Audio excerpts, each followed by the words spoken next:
नमस्कार विद्यार्थी मित्रांनो, जोशना पवार या यूट्यूब चॅनलमध्ये आपल्या सर्वांचे मनापासून स्वागत आहे। आज आपण इयत्ता 10वीच्या वर्गाची मराठी या विषयाची पूर्वपरीक्षा प्रश्नपत्रिका अभ्यासणार आहोत। ही प्रश्नपत्रिका एकूण 80 गुणांची आहे। त्या अगोदर काही सूचना दिलेल्या आहेत, त्या सूचनांचे लक्षपूर्वक वाचन करून घ्यायचे आहे। इयत्ता 10वीच्या विद्यार्थ्यांनी तुम्हाला ज्याही प्रश्नपत्रिका उपलब्ध होतील त्या सर्व प्रश्नपत्रिका सोडवण्याचा सराव करायचा आहे, कारण पुन्हा पुन्हा तेच प्रश्न हे परीक्षेला विचारले जातात। विभाग 1 गद्य, पठित गद्य। प्रश्न पहिला अ, खालील उतार्याच्या आधारे सूचनेनुसार कृती करा। 1 गुणासाठी आहे। आकृती पूर्ण करा। आपण उतारापुढे अभ्यासू। पानाची स्वभाव वैशिष्ट्ये। दुसरा प्रश्न नावे लिहा।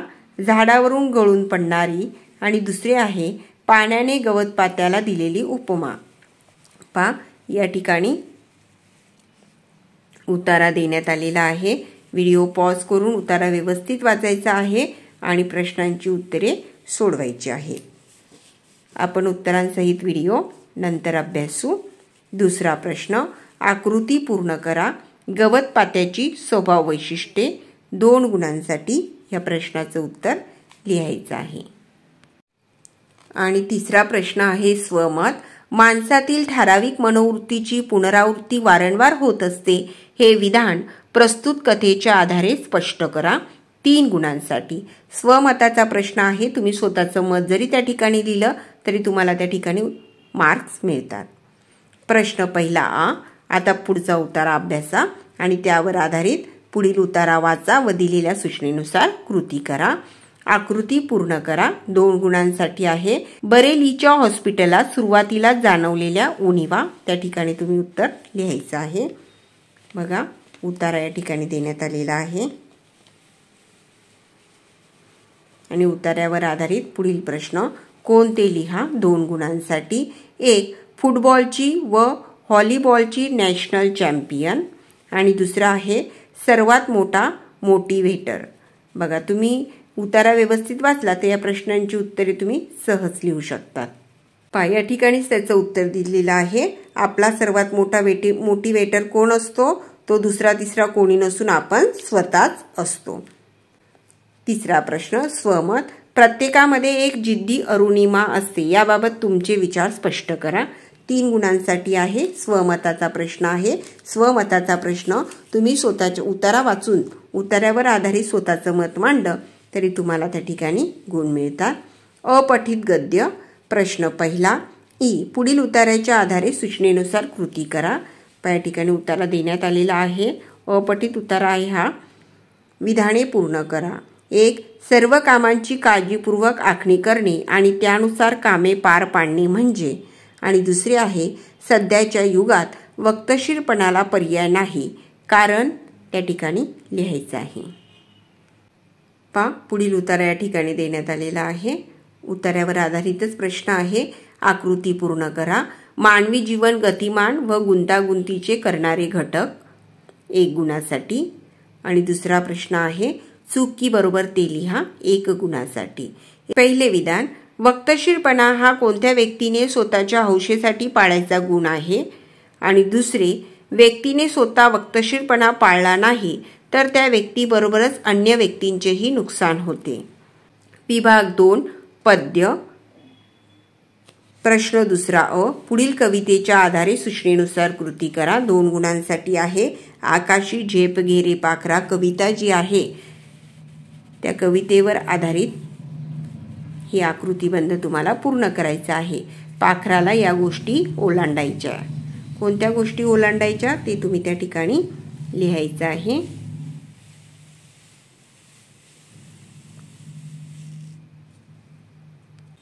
दुसरा प्रश्न योग्य पर्याय ओळखा। 2 गुणांसाठी। 1 सूप लोलूप झाली काया म्हणजे, योग्य पर्याय निवडायचा आहे। आणि दुसरा आहे पिंजरा सोडून झेप घेतल्याने। 4 पर्यायांपैकी योग्य पर्याय निवडायचा आहे। तिसरा प्रश्न पुढील काव्यपंक्तीचा सरळ अर्थ तुमच्या शब्दात लिहा। 2 गुणांसाठी। तुझं पंख दिले देवाने कर विहार सामर्थ्याने। आणि चौथ्या आहे काव्य सौंदर्य। 2 गुणांसाठी। आकाशी झेप घे रे पाखरा सोडी सोन्याचा पिंजरा या ओळीतील मथितार्थ स्पष्ट करा. प्रश्न दुसरा आ. पुढील मुद्द्यांच्या आधारे कोणत्याही एका कवितेसंबंधी पुढील कृती सोडवा. बघा, कोणतीही एक कविता घ्यायची, वस्तू किंवा भरतवाक्य दोघांपैकी एका कवितेचे, प्रस्तुत कवितेचे कवी किंवा कवयित्री, प्रस्तुत कवितेचा विषय आणि प्रस्तुत कवितेतून मिळणारा संदेश त्या ठिकाणी लिहायचा आहे. प्रश्न दुसरा ई. रसग्रहण 4 गुणांसाठी आहे. पुढे दिलेल्या काव्यपंक्तीचे रसग्रहण करा. तुझे शब्द जसे की महाकाव्ये तुझ्या पायाजवळ गळून पडावीत, तुझ्या संगे असा की काठ्यांच्या संगीनी व्हाव्यात. आता विभाग 3 आहे, स्थूल वाचन. प्रश्न तिसरा. पुढीलपैकी कोणत्याही 2 कृती सोडवायच्या आहेत. पहिले, पुढील मुद्द्यांवर एक परिच्छेद तयार करा. व्युत्पत्तीकोश, निर्मितीचा ठराव, निर्मितीची जबाबदारी, निर्मितीसाठी अर्थसहाय्य, त्याचे प्रकाशन. किंवा दुसरी कृती या ठिकाणी दिलेली आहे. भरकटलेल्या मुलांना शिक्षणाच्या प्रवाहात आणण्यासाठी रेखाजींनी केलेले प्रयत्न प्रशंसनीय आहेत, हे विधान स्पष्ट करा. आणि तिसरी कृती आहे टीप लिहा.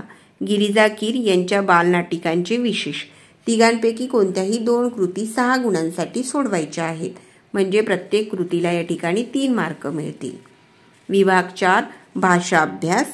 प्रश्न चौथा. व्याकरण घटकांवर आधारित कृती आहे. पहिले आहे समास. पुढील विग्रहांवरून सामासिक शब्द ओळखा. एक, घनासारखा श्याम. आणि दुसरे आहे स्त्री आणि पुरुष. दुसरे आहे शब्दसिद्धी 1 गुणासाठी. पुढील शब्दांना खोर हा प्रत्यय लावून शब्द तयार करा. भांडण, भांडणखोर. दुसरे आहे चुगली, चुगलीखोर. खोर हा प्रत्यय लावायचा आहे. आणि दुसरा आहे पुढील शब्दांना अव हा उपसर्ग लावून शब्द तयार करा.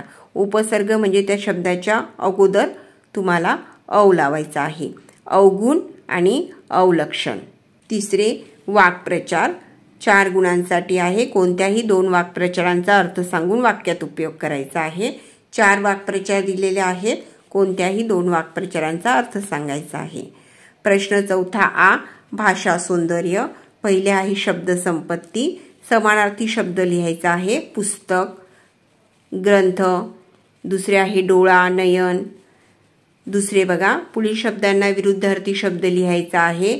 एक मऊ आणि दुसरे आहे धाकटा. तिसरा प्रश्न. पुढील शब्दांचे वचन बदला. एक चित्र आणि दुसरे आहे खिडक्या. चौथा प्रश्न. पुढील शब्दसमूहासाठी एक शब्द लिहा. पहिले आहे जखमा औषध लावून झाकणारी आणि दुसरे आहे नियमबद्ध घेतलेले शिक्षण. एक शब्द लिहायचा आहे फक्त. आणि दुसरे आहे लेखन नियमानुसार लेखन. कोणतेही 4 शब्द ओळखायचे आहेत 2 गुणांसाठी. एकूण 6 शब्द दिलेले आहेत. कोणतेही 4 अचूक शब्द तुम्ही त्या ठिकाणी ओळखायचे आहेत. तिसरा प्रश्न आहे विरामचिन्ह. पुढील वाक्यात योग्य ठिकाणी विरामचिन्ह घालून वाक्य पुन्हा लिहा. अहो किती सुंदर दृश्य आहे ते. विरामचिन्ह घालून वाक्य पुन्हा लिहिलं तर तुम्हाला त्या ठिकाणी 1 गुण मिळेल. दुसरा आहे पारिभाषिक शब्द. पुढील शब्दांना प्रचलित मराठी भाषेतील शब्द लिहायचा आहे 1 गुणासाठी. पुढे आहे विभाग 5 उपयोजित लेखन. प्रश्न 5वा. पुढील कृती सोडवा. 6 गुणांसाठी आहे पत्रलेखन. पुढील निवेदन वाचा व त्याखालील कोणतीही एक कृती तुम्हाला सोडवायची आहे. रसिक वाचक या नात्याने संबंधित व्यक्तीला स्वतःसाठी पुस्तकांची मागणी करणारे पत्र लिहायचे आहेत. किंवा शालेय भंडार प्रमुख या नात्याने संबंधित व्यक्तीला शाळेसाठी मागवलेल्या पुस्तकांवर अधिक सवलत देण्याविषयी विनंती करणारे पत्र लिहायचे आहे. किंवा त्याला और देण्यात आलेला आहे सारांश लेखन. विभाग 1 गद्य 3. प्रश्न पहिल्यातील 3रा पठित गद्य उतारा वाचायचा आहे आणि त्याचा 1/3 एवढा सारांश तुमच्या शब्दात लिहायचा आहे. नंतर आहे प्रश्न 5वा आ. पुढीलपैकी कोणत्याही 2 कृती सोडवा. शब्दमर्यादा प्रकारानुसार 60 ते 90 शब्द 10 गुणांसाठी. एक आहे जाहिरात लेखन 5 गुणांसाठी. पुढे दिलेल्या विषयाच्या आधारे जाहिरात तयार करायची आहे. अलका ड्रेसेस शालेय गणवेशांचे विक्रेते. त्यावर आधारित तुम्हाला जाहिरात तयार करायची आहे. आणि दुसरे आहे बातमी लेखन. पुढील समारंभाची बातमी तयार करायची आहे 5 गुणांसाठी. शाळेचा शताब्दी वर्ष सांगता समारंभ माननीय शिक्षण मंत्री यांच्या उपस्थितीत संपन्न झाला. आणि तिसरे आहे कथालेखन. पुढे कथेचा पूर्वार्ध दिलेला आहे आणि त्याच्या आधारे कथेचा उत्तरार्ध लिहायचा आहे 5 गुणांसाठी. 3 कृती दिलेल्या आहेत, कोणत्याही 2 तुम्ही सोडवायच्या आहेत. प्रश्न 5वा ई. पुढील 3 लेखन प्रकारांपैकी कोणतीही एक कृती सोडवायची आहे 8 गुणांसाठी. एक आहे प्रसंग लेखन. अकस्मात पडलेला पाऊस या विषयावर पुढील मुद्दे विचारात घेऊन लेखन करा. या ठिकाणी मुद्दे दिलेले आहेत, ते मुद्दे विचारात घेऊन लेखन करायचं आहे. किंवा त्याला और प्रश्न देण्यात आलेला आहे आत्मकथन. पुढील मुद्द्यांच्या आधारे पाणी बोलते अशी कल्पना करून आत्मकथन तुम्हाला लिहायचं आहे. किंवा त्याला अजून और देण्यात आलेला आहे वैचारिक लेखन. पुढील चित्रांच्या मुद्द्यांच्या आधारे दिलेल्या विषयावर तुमचे विचार लिहा. चला खेड्यांकडे. मी आदर्श शेतकरी होणार, गावाचा कायापालट करणार. 3 कृती दिलेल्या आहेत, कोणतीही एक कृती तुम्हाला 8 गुणांसाठी सोडवायची आहे. शिक्षणाद्वारे समाज प्रबोधन, खेड्यांच्या समस्या आणि ओस पडलेली खेडी व फुगणारी शहरे.